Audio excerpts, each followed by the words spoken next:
अपराधी चाहे जितना शातिर क्यों ना हो, लेकिन अपने पीछे कोई ना कोई सबूत जरूर छोड़ देता है। और ऐसा ही केजरीवाल और मनीष सिसोदिया दोनों ने बार बार अपने मोबाइल सेट बदल कर किया, सारे डिजिटल सबूत मिटाए। केजरीवाल तो अब तक अपने फोन का पासवर्ड नहीं बता रहे, क्योंकि उसमें भी उनके अपराध के सबूत हैं। और इन सब के बाद केजरीवाल और मनीष सिसोदिया फंस गए हैं। ईडी और सीबीआई ने जितने भी सबूत जुटाए वो इन दोनों को सजा दिलवाने के लिए काफी हैं। यही वजह है जब सीबीआई बीआरएस नेता के कविता को रिमांड पर लेने के लिए अदालत पहुंची तो उसने के कविता के साथ साथ केजरीवाल और मनीष सिसोदिया पर आरोपों की झड़ी लगा दी। सीबीआई ने साफ कहा कि उसके पास केजरीवाल के खिलाफ पर्याप्त सबूत हैं। केंद्रीय जांच एजेंसी ने कहा कि उसके पास व्हाट्सएप चैट और सह आरोपियों के बयान भी हैं।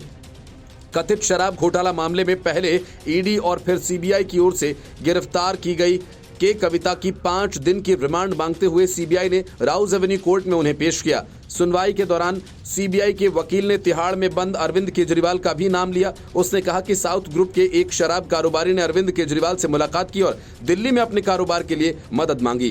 केजरीवाल ने उन्हें मदद का भरोसा दिया। हमारे पास पर्याप्त सबूत हैं। व्हाट्सएप चैट और संबंधित आरोपियों के बयान। इससे पहले ईडी ने भी केजरीवाल के खिलाफ पर्याप्त सबूत होने का दावा करते हुए उन्हें शराब घोटाला का साजिशकर्ता बताया।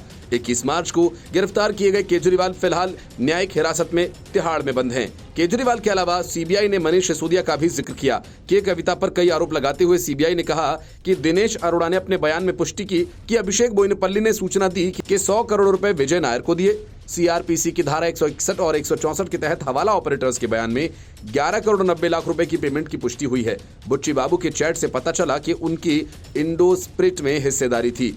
ब्लैक लिस्टेड होने के बावजूद आरोपी मनीष सिसोदिया के दबाव में इंडोस्प्रिट को लाइसेंस दिए गए। सीबीआई अदालत ने के कविता की 5 दिनों की कस्टडी की मांग करते हुए कहा कि 100 करोड़ रुपए देने के मामले में के कविता को अहम भूमिका रही है। और सीबीआई ने न केवल व्हाट्सएप चैट और दस्तावेज का जिक्र किया, बल्कि उस मीटिंग का भी उल्लेख किया जो होटल ताज में हुई थी। सीबीआई ने बहस के दौरान कोर्ट को जानकारी दी। बुच्ची बाबू के व्हाट्सएप चैट और लैंड डील के दस्तावेजों को लेकर के कविता की पूछताछ की गई। राउज एवेन्यू कोर्ट में सीबीआई ने कहा कि आम आदमी पार्टी को 100 करोड़ की रिश्वत अरेंज करने में के कविता का बड़ा रोल है। के कविता मुख्य साजिशकर्ताओं में से एक हैं। सीबीआई ने कहा कि इस मामले से जुड़े कई आरोपियों के बयान दर्ज हुए। होटल ताज में बैठक हुई। मार्च मई 2021 में जब आबकारी नीति बनाने की प्रक्रिया जारी थी, उस वक्त अरुण पिल्लई, बुच्ची बाबू, बोयनपल्ली ये सब दिल्ली में होटल ताज में ठहरे हुए थे। सीबीआई ने कहा कि कविता ने हैदराबाद में बिजनेसमैन से हुई मुलाकात, और इतना ही नहीं, विजय नायर के कविता के संपर्क में था।